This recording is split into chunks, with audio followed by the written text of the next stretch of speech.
Жума күнгө даярдалган күндөмө маалыматтык программасынын толукталган кечки чыгарылыш менен тааныштырып, түз эфирде Кундуз Кенжебаева, саламатсыздарбы? Алгач бүгүнкү чыгарылыштан кыскача анонс.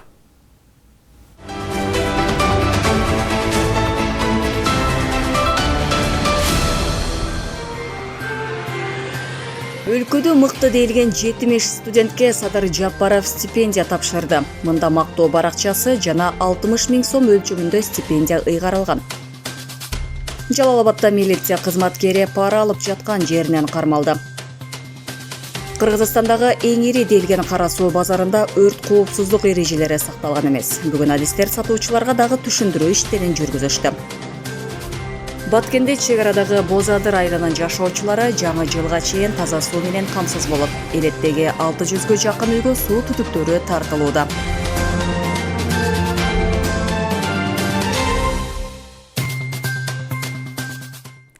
Президент Садыр Жапаров бүгүн 16 декабрда Казакстан лидери Касым-Жомарт Токаев менен телефон аркылуу сүйлөштү.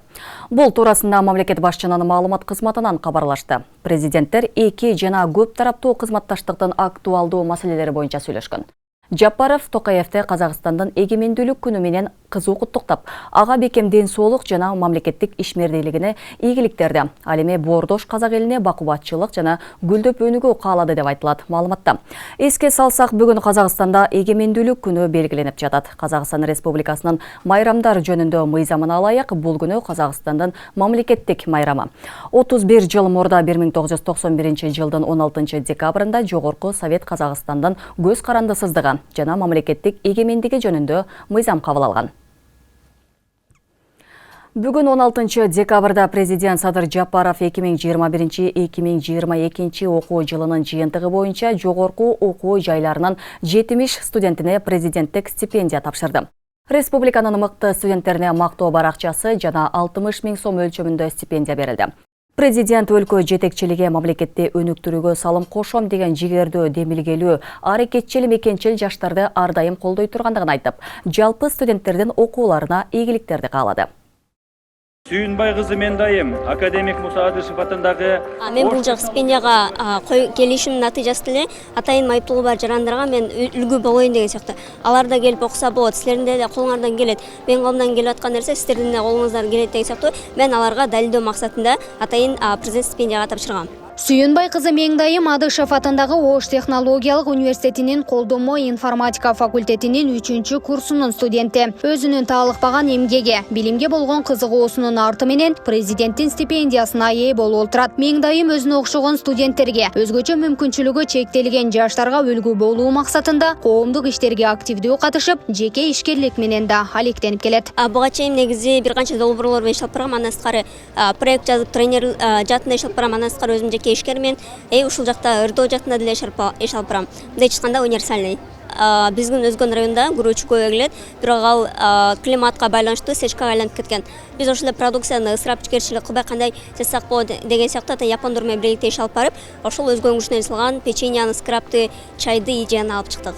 Меңдайым сыяктуу жогорку окуу жайда билим алып, коомдук маданий иш-чараларга активдүү катышкан 70 студент өлкө жетекчисинин колунан президенттик стипендия алышты. Республика боюнча тандалып алынган бул студенттер өзүнүн жөндөмү, билими аркылуу ар тараптан ийгиликтерди багындырып келишет. Алардын катарында өлкөбүздөгү энергетикалык тартыштыкты жоюуну көздөгөн Элтуран Кадырбеков да бар. Ал бул максатын ишке ашыруу үчүн энергетика факультетинде билим алып жатканын айтат. Мен үчүн эң өзгөчө, эң бактылуу күндөрүмдөн бири президентибиздин колунан стипендия алыш. Бул менин кичине кезимден эле кыялым болчу. Өз кесибимде келечекте иштесем деп кыялданам. Эмнеге дегенде, азыркы учурда президентибиз өзү баш болуп, электр энергия тармагын өстүрөм деген багыт койду. Келечекте өзүм адистигим боюнча мыкты адис болуп чыгып, ошол тармакта өлкөмдү өнүктүрүп өстүрүүгө жардамымды кошсом дейм. Республиканын мыкты студенттерине мактоо баракчасы жана 60 000 сом өлчөмүндө стипендия тапшырылды. Өз кезегинде президент Садыр Жапаров мамлекетибиздин негизги ресурсу, интеллектуалдык көрөнгөсү бай, идеялары оргуштаган демилгелүү жаштар, студенттер экенин айтып, алардын окууларына ийгилик каалады. Дагы бир жолу президенттик стипендияга ээ болушуңар менен куттуктаймын. Мындай колдоо бир жагынан силердин башкалардан өзгөчөлөнгөн жетишкендигиңер үчүн деп белгиленсе, экинчи жагынан өлкөбүздүн өсүп өнүгүүсү үчүн өз кесибинин чыныгы адиси болуп чыгууга түрткү болот. Алдыга койгон максаттарыңар ишке ашып, алган билимиңер аркылуу ата энеңер менен кошо эли журтуңардын, ата мекениңердин үмүт тилегин актарыңарга тилектешмин. Өлкө жетекчилиги мамлекетти өнүктүрүүгө салым кошом деген жигердүү, демилгелүү, аракетчил, мекенчил жаштарды ар дайым колдойт. Биз адам ресурстарына инвестиция кылуу ийгилигибиздин ачкычы экенин жакшы билебиз деп өз сөзүндө баса белгилеген президент Садыр Жапаров мамлекет таланттуу студенттердин чыгармачылык потенциалын ачууга жана дүйнө жүзү боюнча талап кылынган инновациялык продукттарды жаратууга өбөлгө түзүү аракетинде экенин белгиледи. Мамлекет таланттуу студенттердин чыгармачылык потенциалын ачууга жана дүйнө жүзү боюнча талап кылынган инновациялык продукттарды жаратууга өбөлгө түзүү аракетиндебиз. Өлкө жетекчилиги мамлекетти өнүктүрүүгө салым кошом деген жигердүү, демилгелүү, аракетчил, мекенчил жаштарды ар дайым сөзсүз колдойбуз. Биз адам ресурстарына инвестиция кылуу ийгилигибиздин ачкыч экенин жакшы билебиз. Ошондой эле бүгүнкү иш-чарадагы болгон дитин окууга койгон, убактысын илимий чыгармачылыкка арнаган, келечекте тандаган кесибинин татыктуу адиси болууга дилгир студенттер чогулуп отурат деп мен терең ишенем. Чыныгы жетишкендиктер илимдин көрүнүктүү ишмерлеринин, инженерлердин, дарыгерлердин жана башка кесибинин майын чыгара иштеген мээнеткеч адамдардын жаратман эмгектери менен жаралат. Алардын ишинин натыйжалары берген түшүмдөрү Кыргызстан элине бакубатчылык тартуулап, жашоо турмушун жеңилдетүүгө алып келет. Мындай жаратман атуулдарыбызды чыныгы кыргыз жарандары десек жаңылышпайбыз. Белгилей кетсек, быйыл өлкөнүн бардык университеттеринен 70 студент президенттик стипендият болушту. Аталган стипендия жыл сайын окуусунда артыкчылыктуу ийгиликтерди багындырган студенттерге президент тарабынан ыйгарылат. 4 жылдан бери университет менен кошо иштеп атып, ар кандай форумдар болот, семинарлар, ошо мугалимдерибиз менен кошо иштеп, ошо деңгээлге келдик десек болот. Гүлдана Момунова, Калы Сөмүралиев, Регион телеканалы, Бишкек шаары. Жалал-Абадта милиция кызматкери пара алып жаткан жеринен кармалды. Бул тууралуу УКМКнын маалымат кызматынан билдиришти. Маалымдалгандай, ушул жылдын 15 декабрында 50 000 сом акча өлчөмүндө акча каражатын алып жаткан учурда Нокен райондук ички иштер башкармалыгынын Кочкор Ата шаардык милиция бөлүмүнүн кызматкери кармалды. Такталгандай, милиция кызматкери Кочкор Ата шаарынын тургунун кылмыш жоопкерчилигине тартуу менен коркутуп, маселени оң жагына чечип берүү үчүн 50 000 сом акча каражатын талап кылган. Бул факты боюнча УКМКнын Жалал-Абад облусу боюнча тергөө бөлүмү тарабынан опузалап талап кылуу боюнча кылмыш иши козголгон. Кармалган адам УКМКнын Жалал-Абад облусу боюнча тергөө камак жайына киргизилди. Учурда сотко чейинки өндүрүштүн алкагында тиешелүү иш-чаралар уланууда. Бишкек жылуулук энерго коммуналдык ишканасында жана Бишкек свет муниципалдык ишканасында коррупциялык механизмдер аныкталганына байланыштуу Бишкектин экс-вице-мэри кармалды.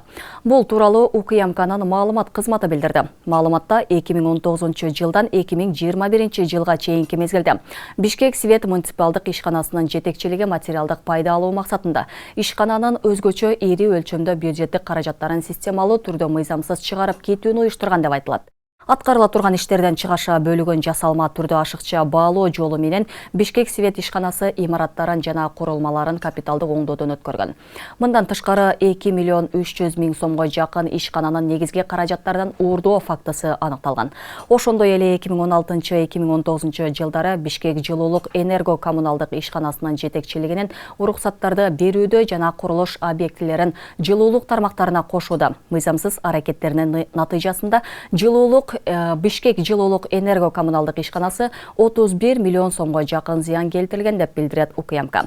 Бул боюнча кечээ 15 декабрда козголгон кылмыш иштеринин алкагында кылмыш жаза кодексинин 96 беренесине ылайык экс-вице-мэр кармалды. Жана УКМКнын тергөө камак жайынын убактылуу кармоочу жайына киргизилген. Учурда тергөө иштери жүрүп жатат. Кыргыз-казак мамлекеттик чегара штаттык режимде иштеп жатат. Бул тууралуу УКМКнын чегара кызматынан кабарлады. Анткени менен 2 көзөмөл өткөрүү жайында бир топ сандагы автокөлүктөр топтолуп туруп калганы кабарланды. Саат 15:30га карата чоң капка көзөмөл өткөрүү жайында автоунаалардын топтолуп калганы байкалды. Республикадан чыга бериште 25 жеңил, 20 оор жүк ташуучу автоунаа турат. Ошондой эле жагдай Ак Тилек көзөмөл өткөрүү жайында да түзүлгөн. Ал жерде жүк ташуучу 97 автокөлүк турганын көрүүгө болот деп айтылат маалыматта. Чегара кызматынан мындай кырдаалга майлоочу жана күйүүчү май ташыган жеңил автоунааларды топтолгон саны себеп болгондугун айтты. Мындан сырткары ары бери каттаган автоунаалардын кезекте сактабай орто жолдон кирип кетүүгө кылган аракеттеринен улам көзөмөл өткөрүү жайга кире беришинде авто тыгын жаралган. Чегара кызматы мындан улам айдоочуларга түшүндүрүү иштерин жүргүзүп баштаганын билдирди.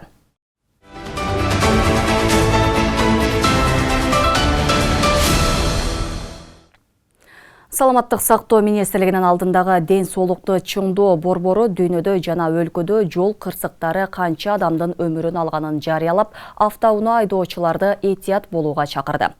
Борбор дүйнөлүк саламаттык сактоо уюмунун маалыматына таянып, дүйнө жүзүндө жыл сайын жол кырсыгынан 1 миллиондон ашык адам каза болгонун белгилеген. Кырсыктан жаракат алгандардын саны 20 миллиондон 50 миллионго чейин жетет. Айрымдары майып болуп калышат. 5 жаштан 29 жашка чейинки жаштардын өлүмүнүн башкы себеби да жол кырсыктары болуп жатат. Кыргызстанда ала турган болсок 2021-жылы жол кырсыктары жыл ичинде 868 адамдын өмүрүн алган. Анын ичинен 114 балдар деп айтылат борбордун маалыматында. Үстүбүздөгү жылдын 8 айында өлкө аймагында 4284 жол кырсыгы катталган. Бул өткөн жылдын ушул мезгилине салыштырганда 8,9% аз. Муну менен катар эле жабыркагандардын саны да кыскарган. Өткөн жылы 8 айда 7215 адам жаракат алган болсо, бул жылы көрсөткүч 6651 түздү. Такси кызматында эмгектенген жарандар лицензия алууга милдеттендирилет. Аталган мыйзам долбоорун Ички иштер министриге демилгелеп, маселе Жогорку кеңештин тармактык комитетинде каралды. Ички иштер министринин орун басары Октябрь Урманбетов комитет жыйынында билдиргендей, буга жеңил такси айдоочуларынын көп жол кырсыктарына көбүрөөк кабылышы түрткү болгонун айтат. Буга коомчулукта түрдүү пикирлер айтылууда. Толугураак кийинки сюжетте сөз болот. Оңурулду машиналарга каралган эмес, берилбейт. Такси кызматында эмгектенген жарандарды лицензия алууга милдеттендирилген мыйзам долбоору ИИМ тарабынан демилгеленип, Жогорку кеңештин тармактык комитетинде талкууланды. Ички иштер министринин орун басары Октябрь Урманбетов комитет жыйынында буга жеңил такси айдоочуларынын көп жол кырсыгына көбүрөөк кабылышы түрткү болгонун айтат. ИИМ мындай чечим менен такси айдоочуларын көзөмөлдөөнү максат кылат. Лицензиялуу бул мамлекеттердин контролдош үчүн мынакей өзүңүздөргө маалымат болгондой көзөмөлгө мамлекет тарабынан алыныш керек. Ошо байланыштуу кайра ошо лицензияны киргизип атабыз. Себеби бул жанакы жогоруда айтып кеткен биздин урматтуу президентибиздин жарлыгында көрсөтүлгөндө биз ушул лицензиянын баардыгы тең биздин ички иштер министрлигине берилген.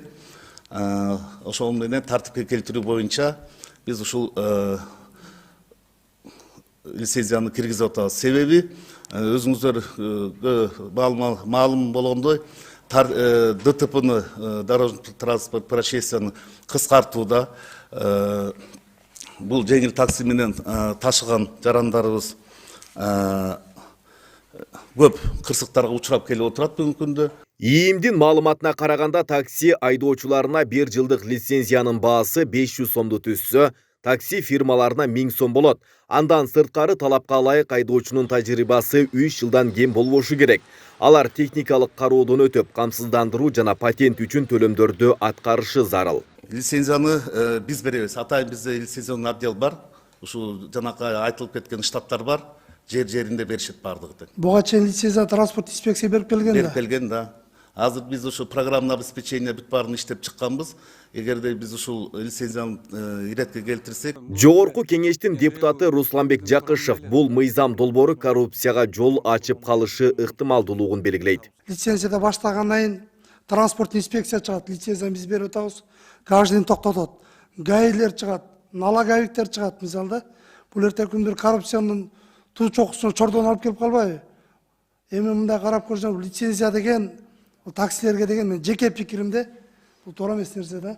Фирмалар алсын, фирманын алдындагы водительдер алсын. Анан эми Кыргызстанда азыр 50 миң десе мен жаңылышпайм да. Бүт азыр элдин баары такси менен окутулат. Коомчулукта бул багытта оң терс пикирлер бар. Айрымдары колдосо дагы башка айдоочулар ашыкча чыгым катары көрүшөт. Соцфондунан төлөйт болчумун, как положеночу. Азыр эми азыр деле патент алып иштеп атам, мен лицензияны бизге кереги деле жок да азырчы. Киргизбей эле койсун, биз ушу патент алып иштей берсек болот да бизгечи. Мурункудай элечи.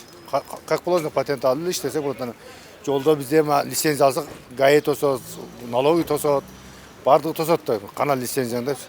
Туура эмес да колдогончу негизичи.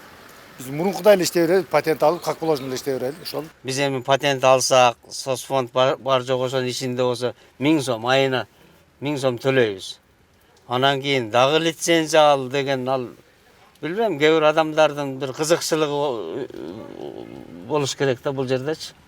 Аны билбейм мен ал лицензия зарылчылыгы барбы. Эми бир алгы жана мына маршруткалар же бир чоң акчаны көбүрөөк тапкан бир компаниялар болсо, аларга билбейм зарылчылыгы барбы жокпу.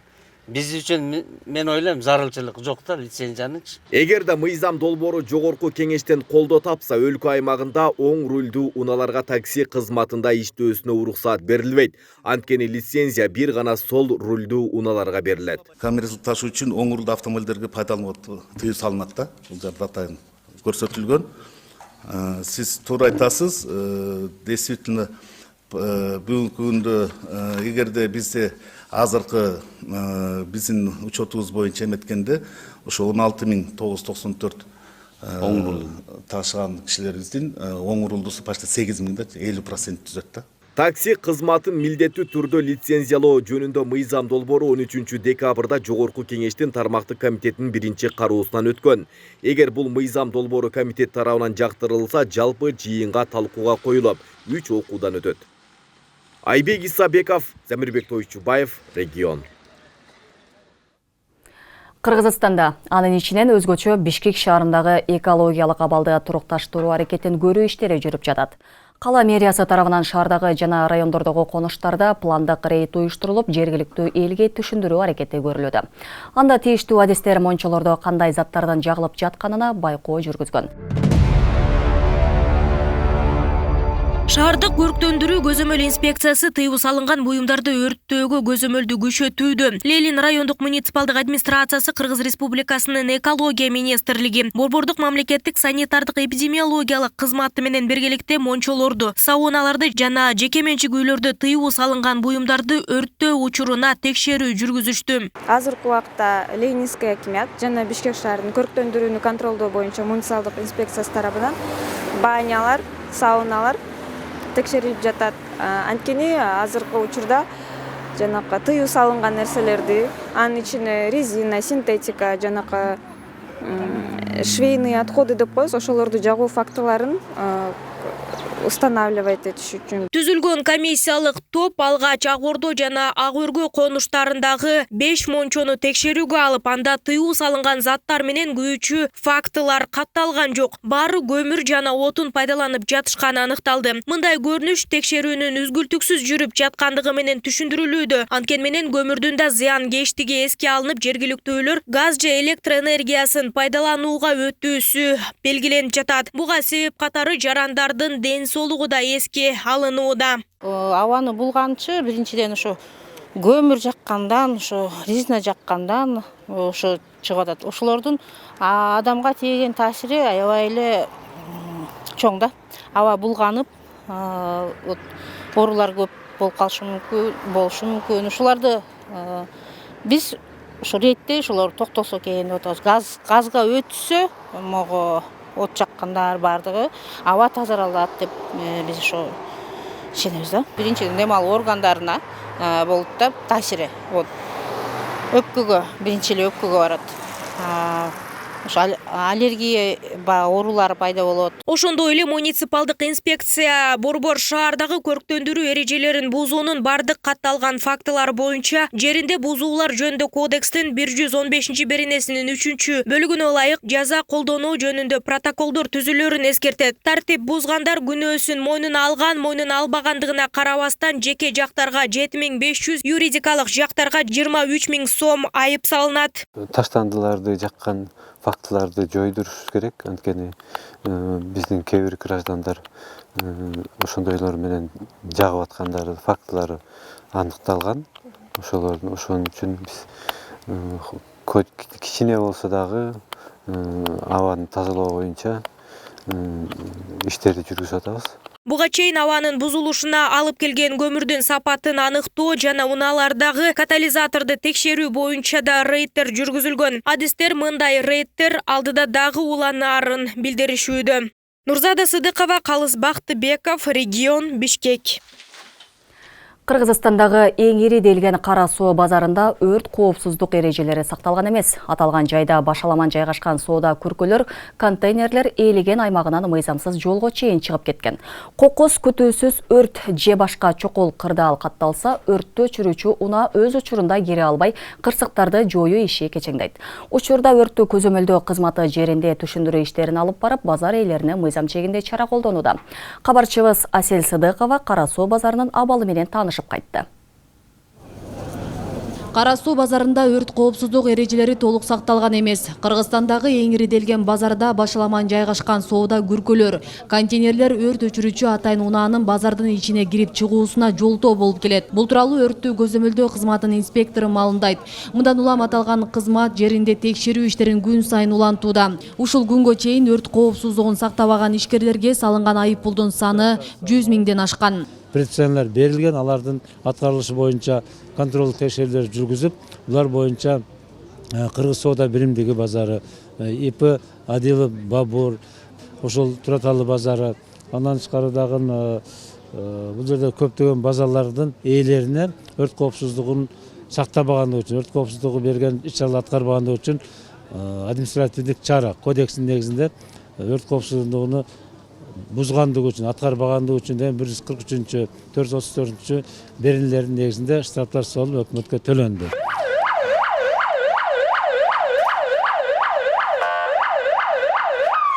Буга чейин атайын машыгуу учурунда өрттүк унаа Кара Суу базарына кире албай койгон. Анткени соодагерлер ээлеген жеринен мыйзамсыз жолго чыгып алышкан. Кокус күтүүсүз өрт же башка чокол кырдаалдар катталса, өрт өчүрүүчү унаа өз учурунда кире албай, кырсыктарды жоюу иши кечеңдейт. Мындан бир нече күн мурун эле Кара Суу базарында электр зымдарынын кыска туташуусунан улам контейнерде өрт чыккан болчу.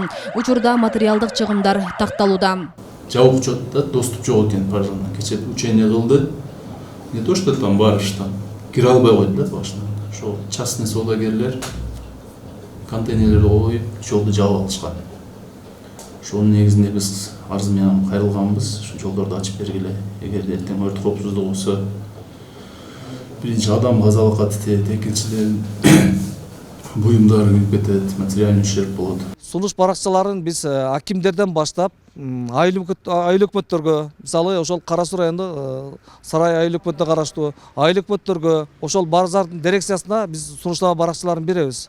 Бардыгы өрт коопсуздук талаптарына жооп бере турган нормада соодалар жүрүлсүн деп. Бирок ошол талаптарды аткарбастан, нормаларды аткарбастан бүгүнкү күндө жолго тоскоолдуктар жаралып келет. Жыл башынан бери Кара Суу базарында 77 өрт кырсыгы орун алса, анын 99% турак үйлөрдөн чыккан. Өткөн жылга салыштырганда аймакта өрт кырсыгы 43 учурга аз катталганы айтылды. Түшүндүрүү иштери боюнча бүт мекеме уюмдарда, базарларда, соода түйүндөрдө бүт түшүндүрүү иштерин жүргүзүп келет. Бүгүнкү күндө 5200дөн ашык жерде 25 000 адамды камтыган түшүндүрүү иштерин жүргүздүк. Андан тышкары биз жыл башынан баштап 12 жолу өрттүк тактикалык машыгуу өткөрдүк. Эртең 20-сына дагы бир Кара Суу районунда бир чоң бардык күч каражаттарды тартуу менен чоң масштабта бир машыгууну пландаштырып турабыз. өткөрөбүз. Ал эми Ош облусунда 11 айдын жыйынтыгында 286 өрт кырсыгы катталган. Материалдык чыгым 39 миллион сомго жеткен. Асель Сыдыкова, Илимбек Турсунбай уулу, Регион телеканалы, Кара Суу району. Кыргыз-Кытай чегарасындагы Торугарт автожол жана Эркештам автожол өткөрүү пункттарынын ишине өзгөртүүлөр киргизилди. УКМКнын чегара кызматы билдиргендей, өткөрүү пункттары 2022 жылдын декабрынан тарта ишемби жана жекшемби күндөрүн кошкондо күн сайын иштейт. Жогорудагы өткөрүү пункттары аркылуу Кытайдан Кыргызстанга транспорттук каражаттарды жана жүктөрдү гана өткөрүүгө болоорун эскертилди.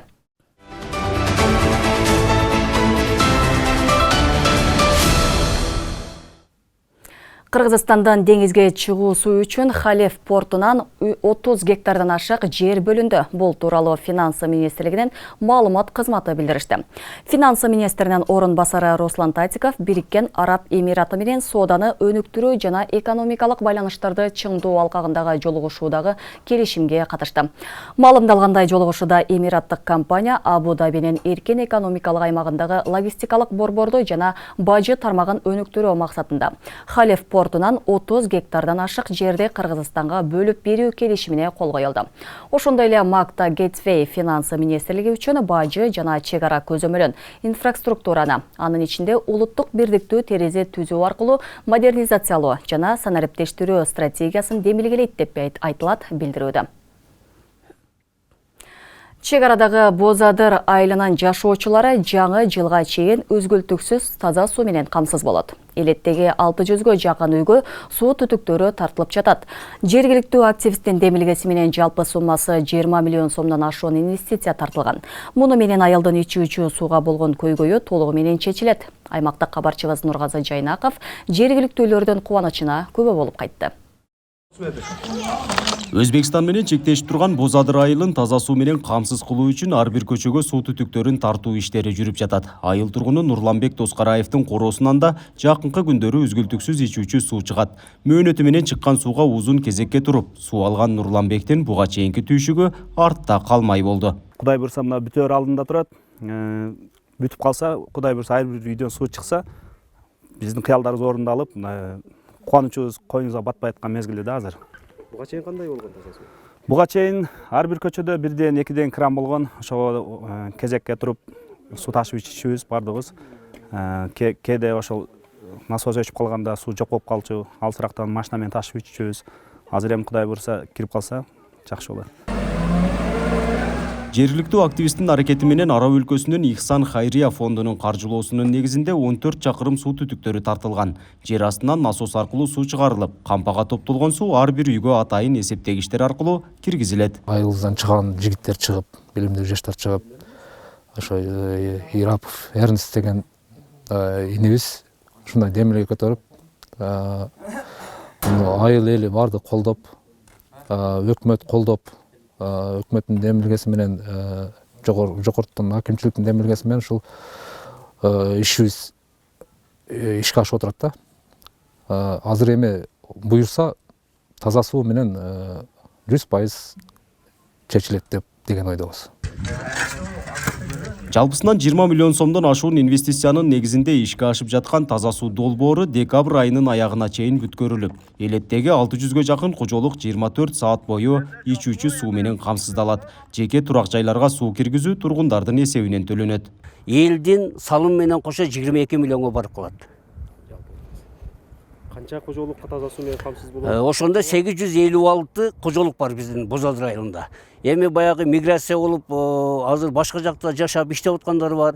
Азыр где-то бир 550дей адам таза суу менен толугу менен камсыз болот. Ар бир үйгө кирип атат да бул. 5 айылдан турган Суу Аша айыл өкмөтүндө дагы деле таза суу көйгөйү башкы орунда турат. Буга чейин ар кайсы уюмдардан таза сууга деп акча каражаты каржыланганы менен ишке ашкан эмес. Айыл өкмөтү калган айылдардын ичүүчү суу маселесин чечүү аракетин көрөрүн билдирди. 2018-жылы Кара Токой айылыбыз бир долбоор жазып, ошол кандайдыр бир себептер менен жакшы аткарылбай калганда азыркы учурда суу чыкпайт.